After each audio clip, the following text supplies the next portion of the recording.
Comrades and friends of late Gani Fawehinmi, under the aegis of Gani Fawehinmi Memorial Organization, GAFAMOG, gathered together to commemorate the 4th year memorial of the late legal luminary and human rights activist. At the event, speakers identified with his courage and legacy as they spoke on the state of the nation, which include the decay in the education sector, insecurity and corruption, to mention just a few. Gani was somebody who was firmly fighting for the abolition of poverty. He wanted education. The federal government has become so insensitive, and if government becomes insensitive, Tunisians were not complaining they are living room. Egyptians were not doing that. Syrians were not doing that. Our people must brace up for that hard challenge, and that challenge is that all of us must come out in unison and give this regime the highest dose of what they deserve.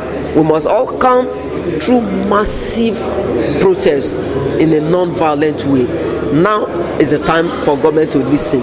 By the time deaf ear is turned, there's no other power greater than the power of the masses. We should all come out, because if our future is ruined, he that has the youth has the future. The astronomical school fees that people are paying, the decadence in educational system, of course, the perfidy, the fraud, the monumental and scandalous salary of our parliamentarians. How can a senator, a member of House of Reps, be earning 30 million per month when the minimum wage is 80,000 naira? They refuse to pay it.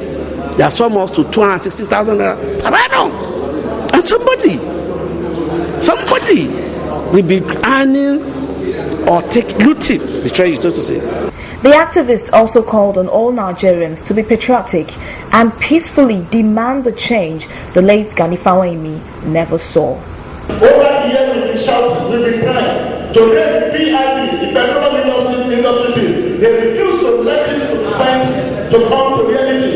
When they were winding up about 2 years ago, the demand told Nigeria. He said immediately they come back from their recess, the first thing they will do is to sign the PIB into law. As we speak today, they are still doing that. They are still in parole. We are heading for this nation. It's a food for thought for every one of us, and that's why it's very right for all of us to rise up. The founding fathers of this nation, those that have fought the battle in the past, they told us that this nation will continue to grow like this. Michael Zekome has been kidnapped. Terrorism. He was a foremost deputy head of chambers in Gani Fawehinmi's chambers. Gani's mind will bleed wherever he is. As we remember Gani 4 years after, we want to reiterate the fact that poverty is on the rise. Insecurity of lives and property is on the rise. A situation whereby human life has become shortish, brutish and hellish. A person like Michael Zekome, SAN, was kidnapped. 4 police officers lost their lives. We pay tributes to those who fought gallantly.